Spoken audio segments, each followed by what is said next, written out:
Well, now, Grandma was staying with you then, huh? Yes. How was her English at that time? Her English not as good as mine. She couldn't afford to get lost. At least you knew where to go home. Now, we were, I and her, when we started peddling, I went with her. And so, Uncle teached us that when we hear the factory whistle, then we know it's 6 o'clock, we better to get back home. And so we were going along from one place to another, one house to another, knock on the door and try. And Mother, she comes with the basket. I bit my foot in the door. I learned this idea early. So they can't shut the door on the foot, so they have to wait to talk. Well, how did you sell anything when you could only remember the name of the street you lived on? Well, she sees something she wants, she says, you showed him with the hand. You had the idea, you have the little imagination, little brain. You'll find ways and means. This is easy as you can find anything. Okay, let me ask something. Now, the name Davis, you picked it up yourself. Yeah. Well, didn't you have to go to court to change the other name you had? No. You just said the name is Charlie Davis. Well, that's all. And that's the way they went by. Everything. And it went by that way, and it went on. Although here, not many years ago, one fella, he was a jester, insurance adjuster. He's one of those smart alecks. And he come in and he way late. We had one jester before, and we jested the fire, and everything agreed on the price. And then we went ahead and fixed the place. And we had the place all fixed up to date. You couldn't tell, but never was a fire then. Yeah. And the fella come along from North Bay, and he wanted jest. I said, too late. No, he wanted me to go and show him. I showed him everything. He looked all over the place. He looked in. He didn't smell no fire, and he didn't see any burn. And he says, no fire. I said, sure, there's no fire. No fire now, I said. There was fire before. Of course, then, that's in Sudbury. I can speak good English. Yeah. After was in business. And so and he figured this way and that way and so on. You know. Well, I said, take your time, go through. And I went away. So he couldn't figure it out. It's very hard for him to drive with the price. And he thinks it was too much. And so he went to court. So when we went to court with them, he brought in the idea that this boy is a Jew. That we were a Jew. And the place didn't cost that much to fix it. And so on, and the name, and this, there was it's not the right name, and that he dug out, I don't know what he done, and he made up a story for himself, he produced it. So when I got into the witness box, he asked me what's my name. I told him. He says, my name, Charlie, in this country, Charlie Davis. In the old country, it's not that name. Why did you change that name? So the story came up. The story had to come out. Why did you change that name? Well, I changed that name. I was in Kingston, and the kids wanted to know my name, and I didn't know what they're saying, and I told them Numbery Johnson Street, and I said, Numbery Johnson Street, the place where we live. And the next day I went out, and I meet the children, and they say, hello, Numbery Johnson Street. Then I figured out that they want my name. They didn't want to know where I live. And I said, I thought that I heard the name of Davis, and I heard the name Charlie, so I said, and I'm going to be Charlie Davis. And that just come out of the clear blue sky. And that just come out of the clear blue sky. And that's the way I told him in court. How long ago? Well, I says around about 40 years ago. Well, when did you come? I did this kind of job. And you had any question about it or any difficulty? Yes. No, had no difficulty, no questions. So the court accepted. See? Then I'm going to make you kids after 40 years. They won't do that. Well, okay, tell me what happened after you, Daddy was going to school and you're staying with Grandma. Where'd you go? You're still in Kingston, aren't you? You're still in Kingston. Still in Kingston. No, we were in Toronto. When did you leave Kingston? Well, we left Kingston the following. I left Kingston before your father and your uncle come to this country. I was 1 year in Kingston, and then I was 1 year after that I left. I ran away. Oh, you yourself? Well, I ran away myself from Kingston. But Daddy and Uncle Peter stayed in Kingston with your mother. Uncle, Daddy and your uncle was not in this country yet. Oh, I see. Yes. You're on your own. Yeah, on their own. So I went down to, when I left Kingston, I went down to the station and I told him Toronto. Okay? I put the money on the gate of the station. He took out the money he wanted for the ticket, and he gave me a ticket and gave me the money back, put the money back in my pocket, put the ticket in my pocket. And then I got on the train, and I didn't know the train, because they're going to go to Junction and back. So I stayed on the train. The train took me to Junction. I stayed on the train, brought me back. What? I said to myself, well, I just left here. What's this? I said to myself,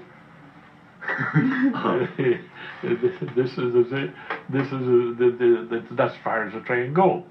I have to take another train. I'll say. I down stayed in the same train, and then the train comes in. He takes the passenger to the junction. Well, so when I got to the junction the second time, I got off. I was going to stay. A train comes from Montreal. Well, I got on the train. Well, that train couldn't take me any place in the country. I don't know where it's going. But you got on. I got onto it. So I got on the train and I sit outside the window and I watched all the town. Every town I see, I think that's maybe it. Every little village I see, must be it. And yet I know, says Toronto, when that conductor called Toronto, I know that we were in Toronto. And so I listened for Toronto. That's all I had to make up my mind to listen to watch that conductor. And when he says Kingston, Toronto, I'm going to get off at Toronto.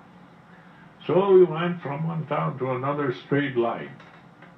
And then we got to Toronto, Union Station then, and he called Toronto. I got out, and I got down, and I went to the station, and I sat down on the bench, and I was there. That's all. So, 10 o'clock, 11 o'clock, 12 o'clock. When I get sleepy, I sleep. When I wake, I wake. So, policeman come along. Yeah. And he says, what's your name? Charlie Davis. Yet I didn't know what they asked when they asked me something, but I imagined that's what they want to know. So I tell them that. If it's that, it's that. If it isn't, well, it isn't. So they know I didn't understand them. So he says, where are you going? I don't know. I didn't say I don't know. No answer. And who you know?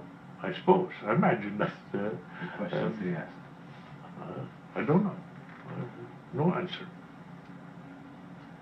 So Mr. Policeman, he called the boy, like we have the bellboy in the hotel, the bellboy in the station.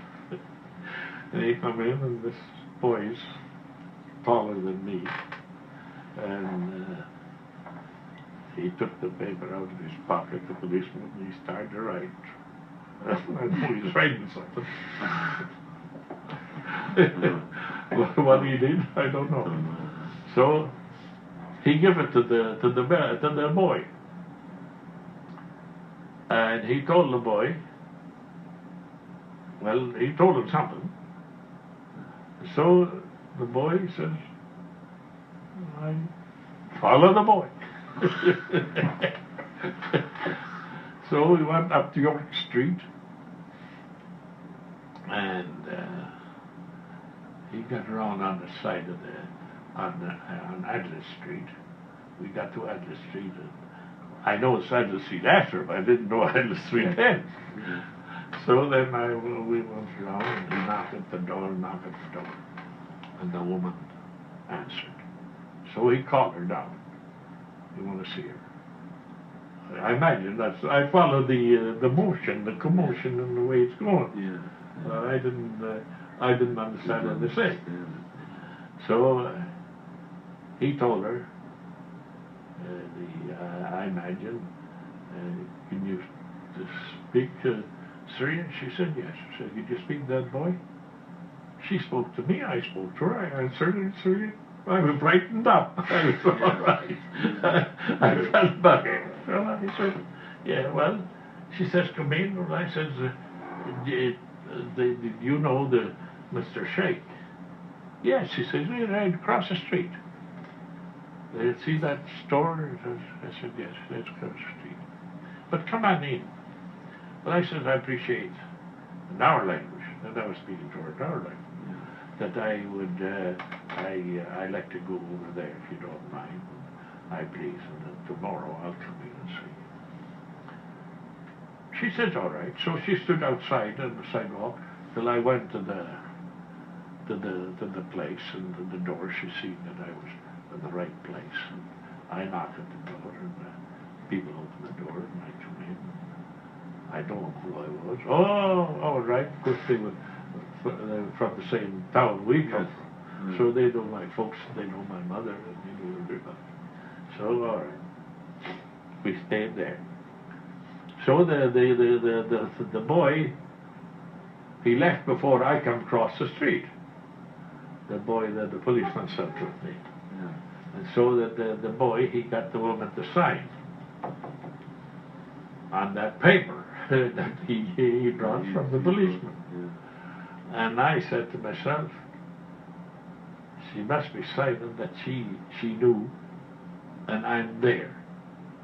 That she'll look after me. And so the boy took the paper and took it to the policeman. And I never heard no more about that paper and that policeman. And then I was across the street with the people I know well, stayed a while. So a month or so after that, the people wrote a letter to Kingston, to mother of my uncle, and I'm there, and it's all right, and I'm safe, and it's well looked after.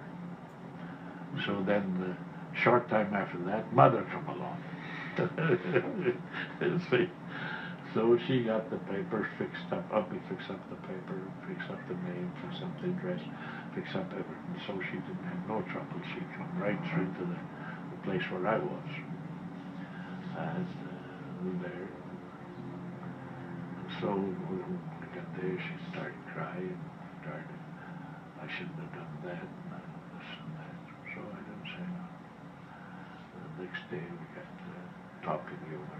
Well, I said, "Mother, I thought it was better, and I was going to write, but I couldn't write. And so then I asked the people to write, and they wrote. So she was all right. Then after we were gone there for a while, had and paid $75. Then we sent for your father and your uncle. And where did they land? They landed straight to Toronto. Oh, straight Toronto, so that they never ever were in Kingston. No, they never was. Oh, they come right to Toronto. Well, we were in Toronto, my mother and I Yes, were yes. in Toronto. Yeah. So we rode till they come right from the coast. Toronto would become better for us. We can get the stuff when we've no more people, and we can get around better. Mm-hmm. Than things in Kingston. Kingston, we didn't know anything. Kingston was a small town, still is. Well, but it was none of our people living there. Oh, that's right too. None of At the least I didn't find out. Mm-hmm. You see? Then you went on to Sudbury from Toronto then. Then you Oh, went on- no. That's no. a long time after. Oh, a long time after, huh? We went from when we left Toronto. It was must be 3, 4 years, 4 or 5 years after Oh. we were in Toronto. Oh. Then we went to Owen Sound, and from Owen Sound we went to the Current. It's just across the Georgian Bay. That's across the George Way, the Manitoulin Island. It's a big island. And then we were there for a couple of years. Then we went across on the ice to a place called Walford, the village on the railway. And then we rented a big hall and we started business there. And then we were there around 2 years. Then we moved to a place called Webwood. And then we bought a property there, and bought a house was all. And we changed the house, turned the house around and facing the street. Instead of built it sideways to the street, we built it endway that way. And then we raised up, put a foundation under it, and finished it up, and then we started storing it. And then we lived upstairs, over it was 4 or 5 rooms upstairs, fixed them up, and we stayed there. And then we started storing, and then we used to leave your father in the stays in the store, and I and your uncle goes out on the road. He goes one direction, I go another direction, and I go to the camp, he goes to the boarding houses and so on like that, and push ahead. And then we got going, we done pretty good. And then we bought some more property in that and then the Chinaman come along and we rented the one next door to us, the Chinaman started laundry. And then we goes out, I was out at the camp, and Uncle Sam was out to a place called Iron Breeze. He had a horse and a rig, peddling a horse and rig. And then Mr. Chinaman got burnt out, and he burned us out. And so we lost a lot of money. We had a big store, and we lost a lot. No insurance? Well, we had insurance, but the insurance, 2 different policy, insured by 2 different people. And one policy, you're not supposed to insure without first notify the first company that comes that you're insured first. And we didn't know that. And the fellow who carried the insurance, he didn't tell us. And that way we had a trouble with the insurance company. Mm-hmm. And we didn't have enough insurance. We had $10,000 and we had about $30,000 stock. And then, so therefore, it knocked us way back flat. Yeah. And then the mother and Peter, they started to take the stuff out from the house and put it on the sidewalk. And they put the stuff on the sidewalk, and they go back to get some more. They come back and the stuff was gone. Yeah, looters come out. Yeah. Looters come along and took the stuff. Yeah. So then they got discouraged, and so then the mother, she said to my brother Pete, you and get somebody else if you can with you, get the stuff and I'll watch it. So she stayed there, and then she stopped it, the steak and the stuff. And they took the stuff out, we found after about around $8,000 worth of stuff. And so then we moved away from there to Victoria Mine. And we started a place there, put our stuff together, and we got everything, and we started business there. And then one time we go pedaling down Spanish Station, a place called Spanish Station, the other side of Walford. And then I met Mr.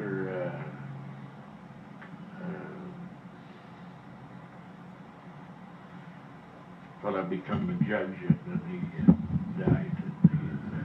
Mulligan. Judge Mulligan. Murray? No, his father. Oh, his father. Murray Mulligan's father. Yes, yes. Father was judge. But he wasn't judge then when I met him. No, he's a lawyer. I was a lawyer, met him at the Spanish Station. He was fighting the case for the crown. He was an attorney in that case. And the Indian, a fella was had a storekeeper in Spanish. He had a family of 3, 4 boys, and one of the boys sold liquor to the Indian.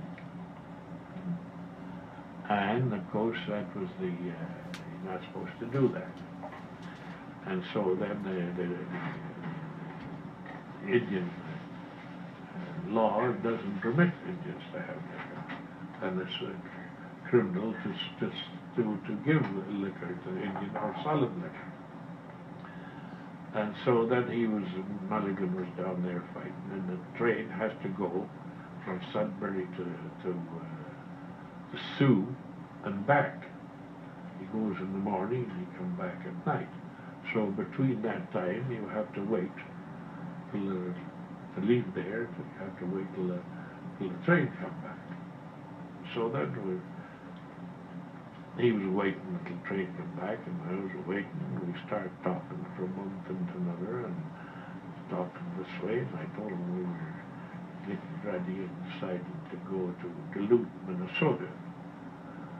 And he says, why are you going to Duluth, Minnesota? And I said, Duluth, Minnesota, there's lumber and camps and sawmills and everything on the lake there, and the town is booming. And we're used to that kind of trade, and we think we can do good. Well, he says, if that's what you want, why don't you go to Sudbury? Sudbury has the same thing, and mining and lumber and this and that. Well, he explained to me, and he thought I'd be better than to go to the state. So I decided. I went the next day. I stayed in Victoria by that night, and I went back the next day to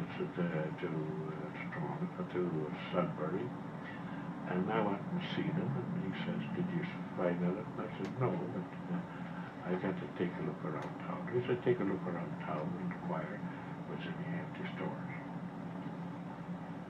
So we went down to Cooper Block. Cooper Block with Jimmy Cooper's father, that was living upstairs in that block where Corner of Allen and Whisker. Yeah, the corner of Allen and Whisker. So then we went, I went upstairs to see Mr. Cooper, and I asked him how much rent he wanted for that little store. He wanted $50 a month. Well, I sized that $50 a month that time's big money, not a peanuts. So I looked all over the city and couldn't find any place. There's no place to be got except that place. Jadwa used to run the butcher shop in that place, and he just went out the week before. And then he went into the ice business and quit the butcher business. And so, anyway, I went back to the lawyer, and then I told them what to go to the only place we could find, and they only gave him $50. Oh, he says, cripes, $50 too much. He says, you don't have to phone him up.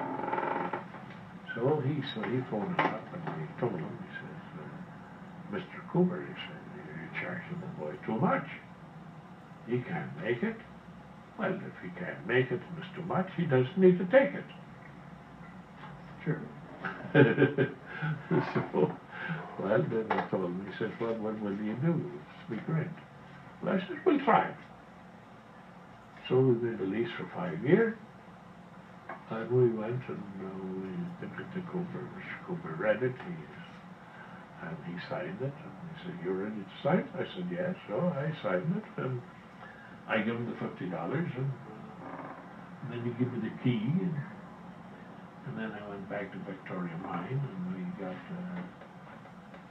sand and beat, and we got together, and we cleaned up the place and fixed up, and so on. And then the store, it's 12 feet ceiling, we decked it. Yeah. Put in a floor, and then we split it 6 feet above and 6 feet below. So we made a bedroom up above, and underneath we put in benches for jewelry business. Was it the jewelry business that you were in all these different places, or the dry goods? We had jewelry and we had dry goods. I see. But when we went to the Sudbury, we went to the jewelry business. Oh, you stuck to that end of it. So we stuck with that. And so then we put in benches underneath, and we put in the bed upstairs, and then we slept upstairs, and then we done the jewelry business downstairs. And while we fixing up the place and everything, the fella come in, he said, Davis, he said, don't you think you made a mistake? I says, what kind of mistake? Well, he says, I said, I went to Chelmsford to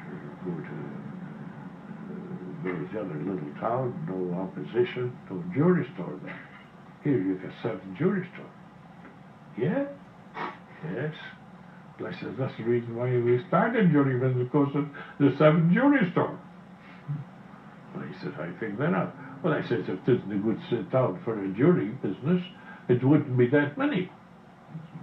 Now I says, we put our head one of them, and if we get one customer out of each one, we'll have more customers than one of them would have. Well, he didn't say any more. So then we got started, and then we brought the showcases and got stuff and displayed, so on like that. And then we left Pete in the store, for he could write, he could read, you see, and he could do this and do that. So then we went out to ride sand. We took a couple of grip. He went out to the farmers, and I went to the camps.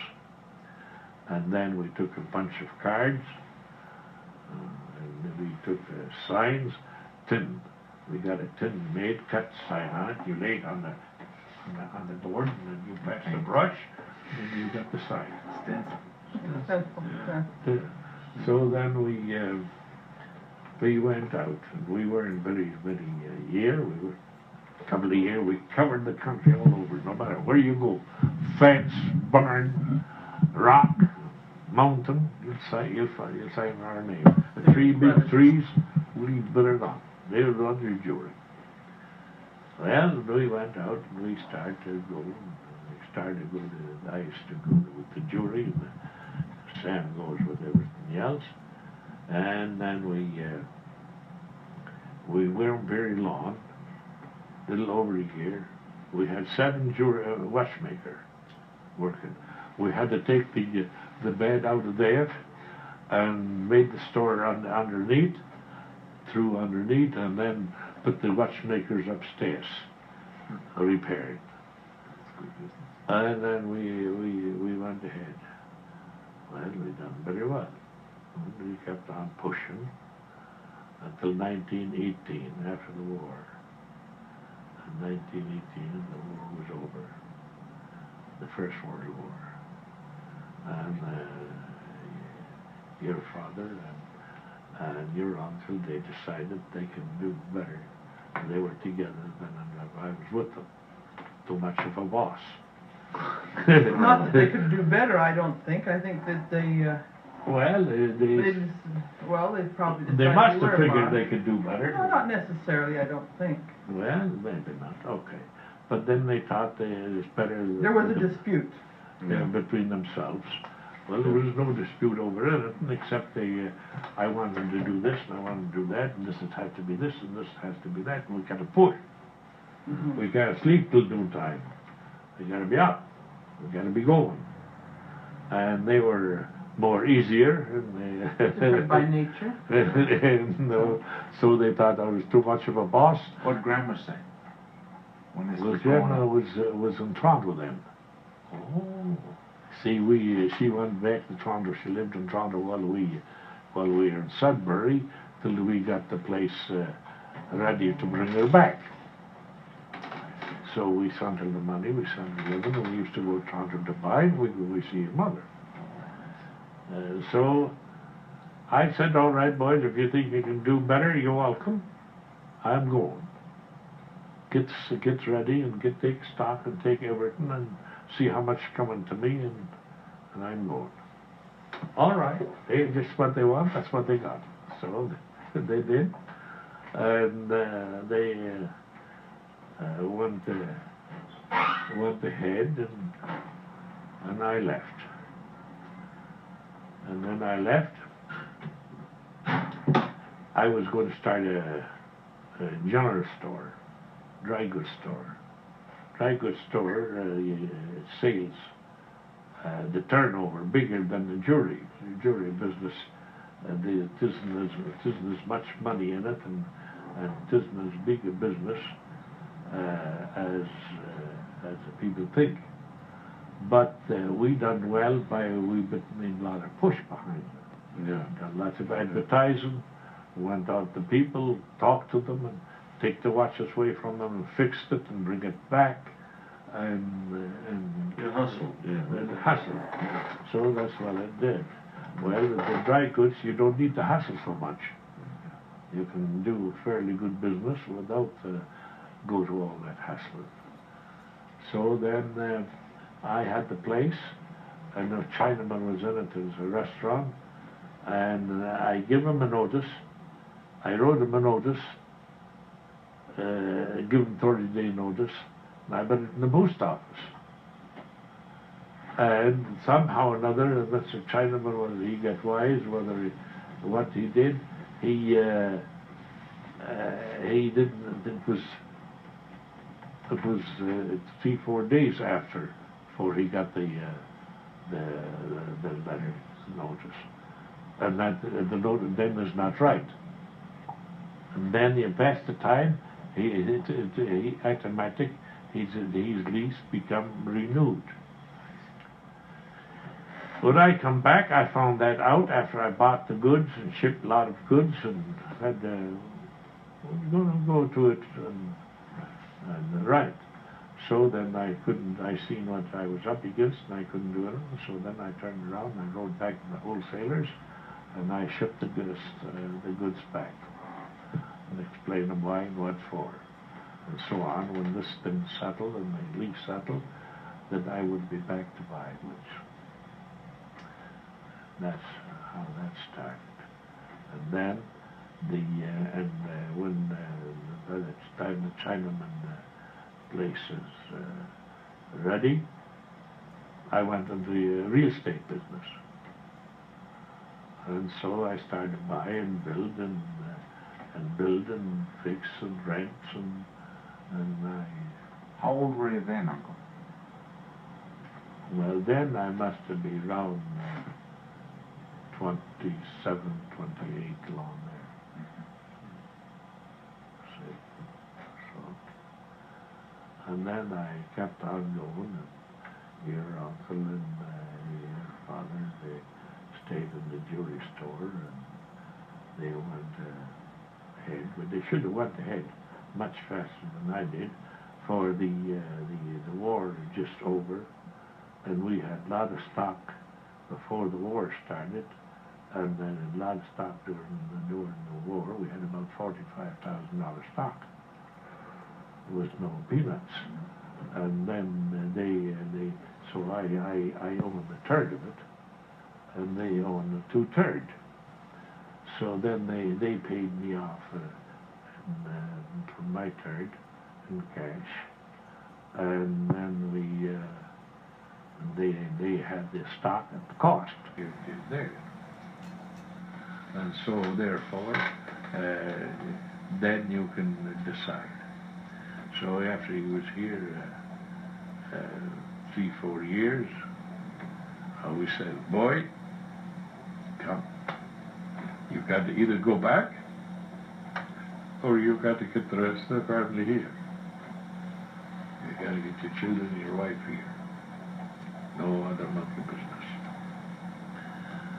Well, so first they were deciding to go back, him and John. And then when we went to that funeral and where your mother lived, Fort Colbert. Fort Colbert. So they got after him, and they changed their mind, both of them, and he decided to bring me something and bring his wife and his children. So I did, and that's their wife and children doing well, and now I'm doing well. Well, sometimes they listen to an experienced person. They can't go wrong unless they want to go wrong.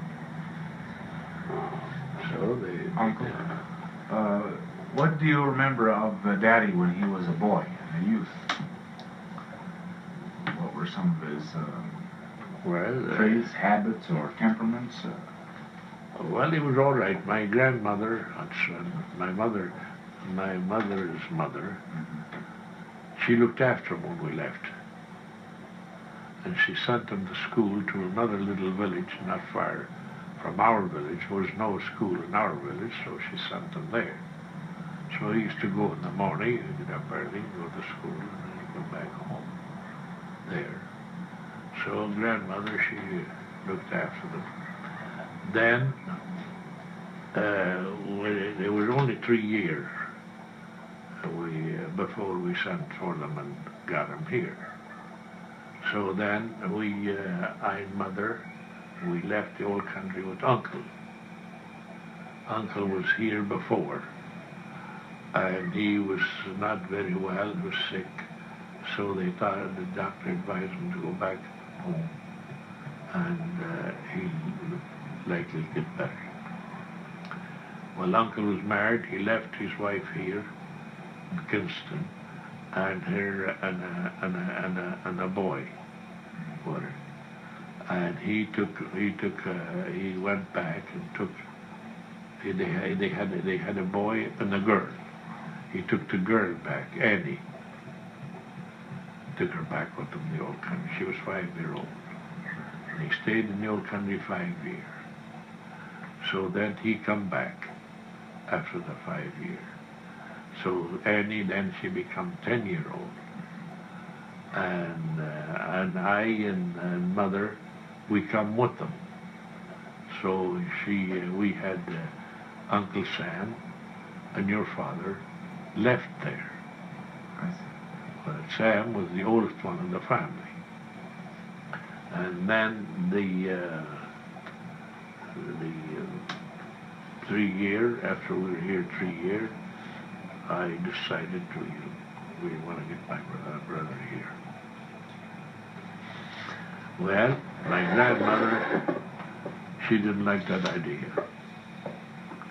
She said, I am having enough trouble with you without bringing them to have a trouble. So, well, Mother, she doesn't see the same way as we do, and we don't see the same way as she do.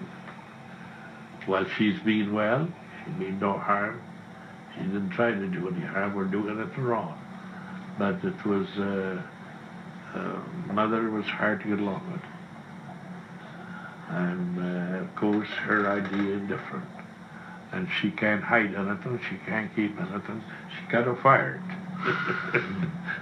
So that makes a difficulty. Well, but of course, when we know it, we paid no attention. So that's the best we can do.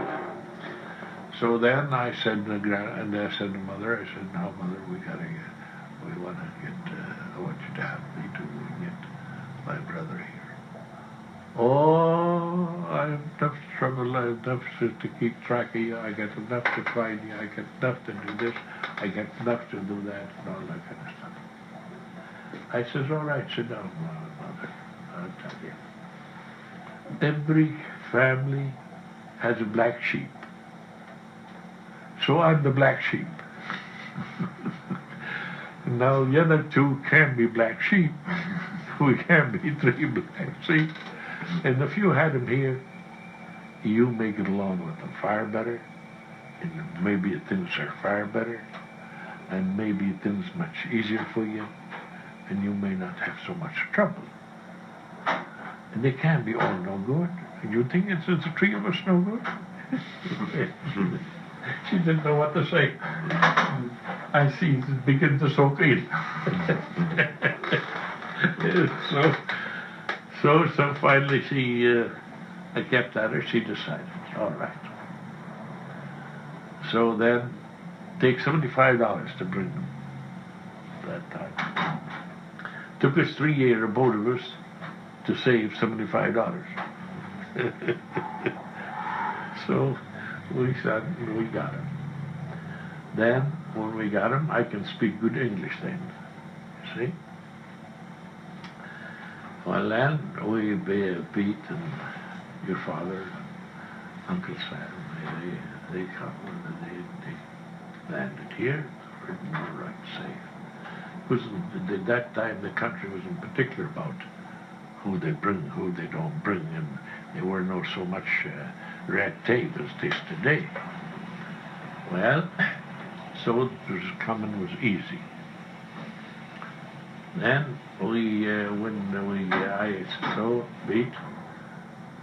got to send them to school. So I goes to this school, to send them to school. I went to the fellow looks after the school, that is the head teacher. What they call him? The principal. Principal, school principal. So I went to the school principal and I showed them, explained to them, it was a public school. And that was a closer school to where we lived than it is a separate school. And I had an idea in my mind that I can play what I want and do far better in the public school than I can in the separate school. For we find that the Protestant, they ready to help a foreigner or ready to help a person come don't understand quicker than our people, Catholic people. So I said, I'm going to try it that way. So I went to see the principal, and I laid the story that we come, there's the three of us, Herman and my mother here, we come from the old country, can't read, can't write, and don't understand. And now when we found we liked the country, so we went and brought the rest of the family. Now the rest of the family, we have to find ways and means to educate them, to develop them, so that we can be able to make a living. And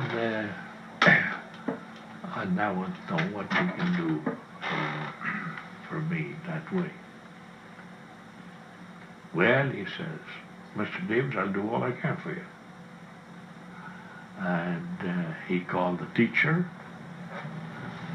at that school, and he told them the proposition. He told them what he'd like to have them to do if they would do it. I want you to take the boy each day, each night after school, and teach him.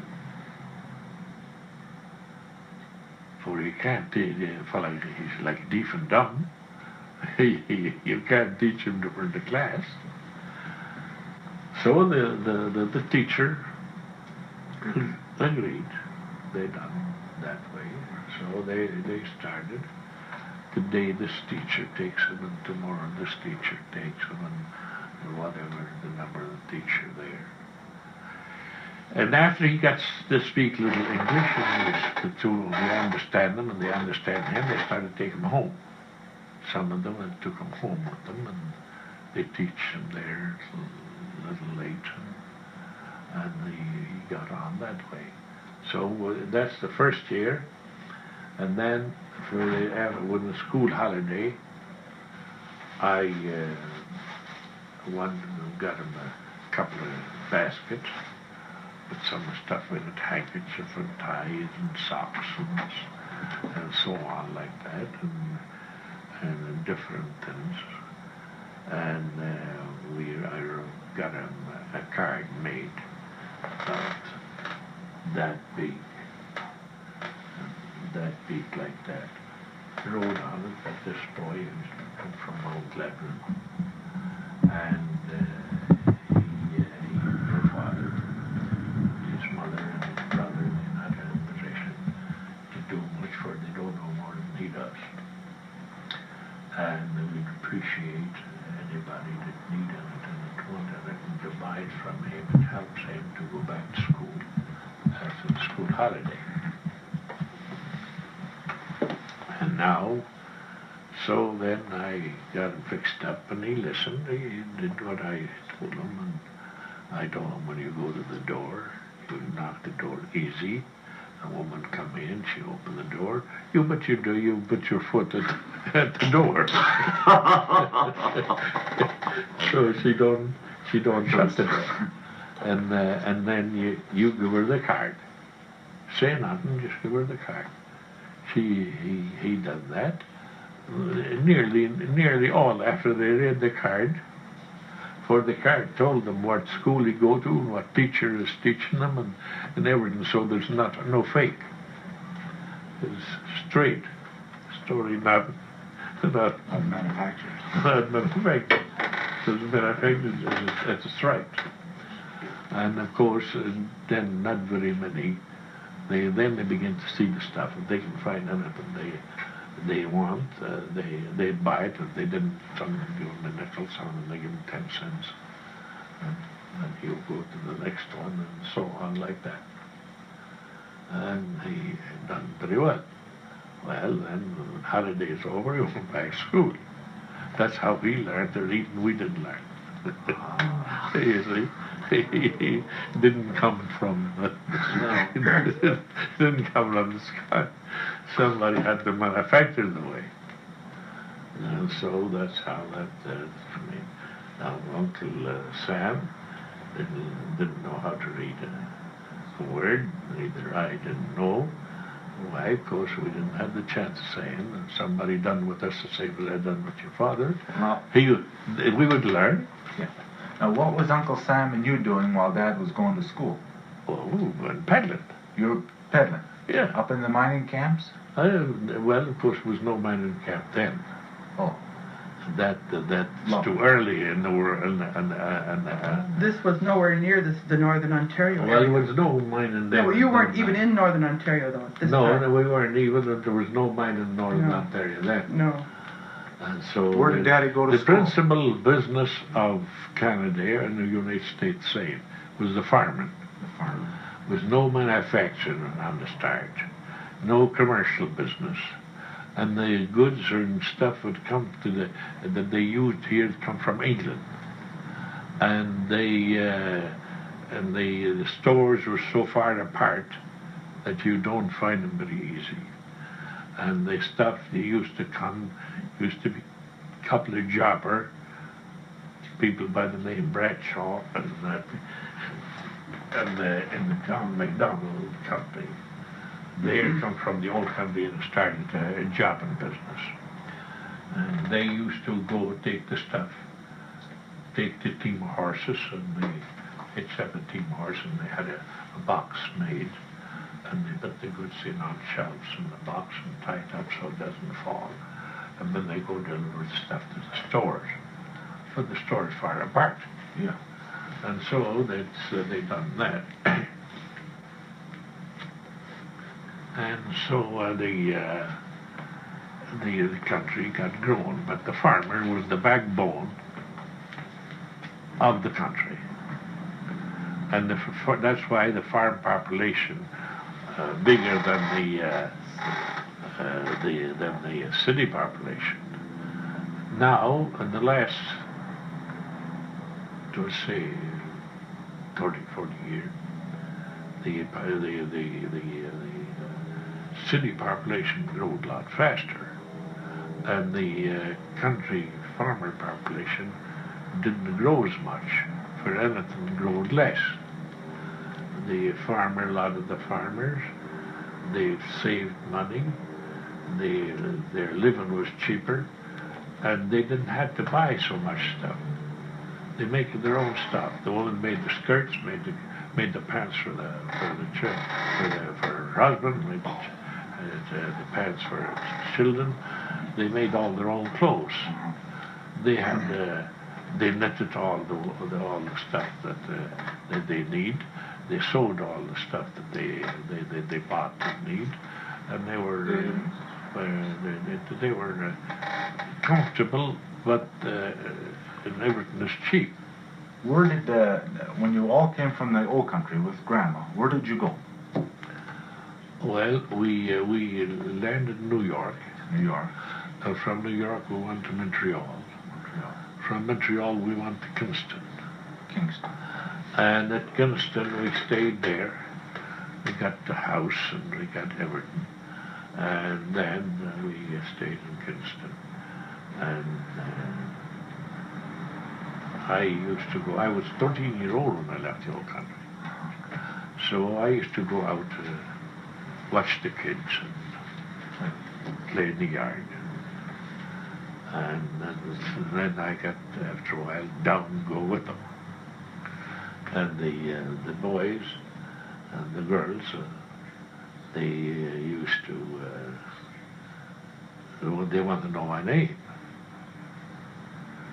I didn't know what they asked me for my name. Well, I told them number 8 Johnson Street. I thought they wanted to know where I lived. Uncle had teach this. If we go any place we get lost, we tell the policeman number 8 Johnson Street.